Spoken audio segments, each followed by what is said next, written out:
ഈശോ മിശിഹായ്ക്ക് സ്തുതിയായിരിക്കട്ടെ. ഇന്ന് വളരെ വ്യത്യസ്തതകൾ നിറഞ്ഞ ഒരു പുസ്തകത്തിലേക്കാണ് നമ്മുടെ ശ്രദ്ധ തിരിക്കുന്നത്. മരുഭൂമിയിലെ പിതാക്കന്മാരുടെ ചൊല്ലുകൾ എന്ന ഒറിജിനലി ഗ്രീക്കിൽ എഴുതപ്പെട്ട ഈ പുസ്തകം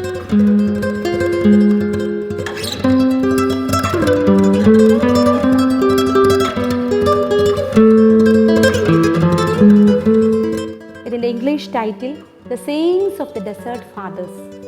ഈ പുസ്തകത്തിൻ്റെ പ്രത്യേകത, ഇതിൻ്റെ ഒരു സൈഡിൽ മലയാളം ട്രാൻസ്ലേഷൻ നൽകുമ്പോൾ അതിൻ്റെ അടുത്ത സൈഡിൽ ഇംഗ്ലീഷ് ട്രാൻസ്ലേഷനും വളരെ വ്യക്തമായി നൽകിയിട്ടുണ്ട്. അതുകൊണ്ട് ആർക്കും ഇത് വായിക്കാൻ, ഏത് ലാംഗ്വേജിലുള്ളവർക്കും മനസ്സിലാക്കാൻ സാധിക്കും. മാത്രമല്ല 132 മരുഭൂമിയിലെ പിതാക്കന്മാരുടെ ജീവചരിത്രം അല്ലെങ്കിൽ അവരുടെ ജീവിതത്തിലുണ്ടായ ഏറ്റവും ആത്മീയത നിറഞ്ഞ സംഭവങ്ങളാണ് ഈ പുസ്തകത്തിൽ ഉൾക്കൊള്ളിച്ചിരിക്കുന്നത്. ഇതിനേക്കാൾ റിച്ചായ, സന്യാസത്തെക്കുറിച്ച് ഇത്ര മനോഹരമായി അവതരിപ്പിക്കുന്ന മറ്റൊരു പുസ്തകവും ഇനിയും കിട്ടാനില്ല. കാരണം അത്രമാത്രം ആഴത്തിൽ എങ്ങനെയാണ് സന്യാസം ജീവിക്കേണ്ടതെന്ന് വളരെ വ്യക്തമായി പിതാക്കന്മാർ അവരുടെ ജീവിതാനുഭവങ്ങളിലൂടെ പറയുന്ന പുസ്തകമാണിത്.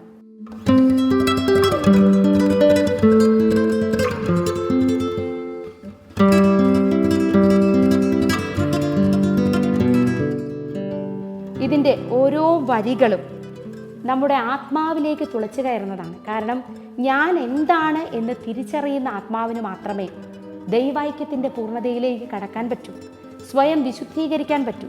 അതുകൊണ്ട് ആത്മാവിനെ വിവേചിച്ചറിയാൻ നമ്മെ സഹായിക്കുന്ന പുസ്തകമാണിത്.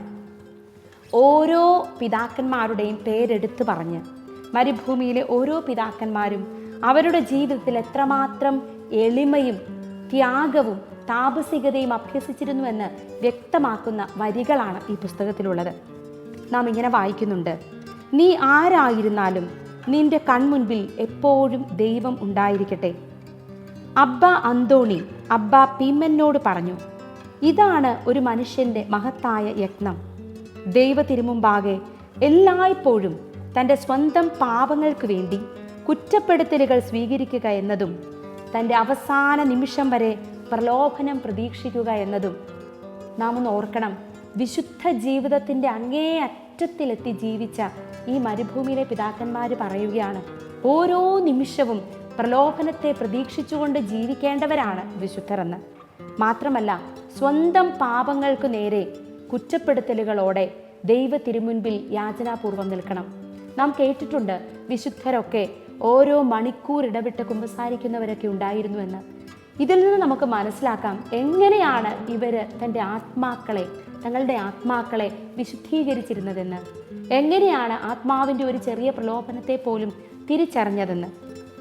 ആഴത്തിൽ ദൈവത്തിലേക്ക് അടുക്കുന്ന ആത്മാവിന് മാത്രമേ ഈ പ്രലോഭനങ്ങളെ തിരിച്ചറിയാനും സ്വന്തം ആത്മാവിനെ വിവേചിച്ചറിയാനും കഴിയുകയുള്ളൂ.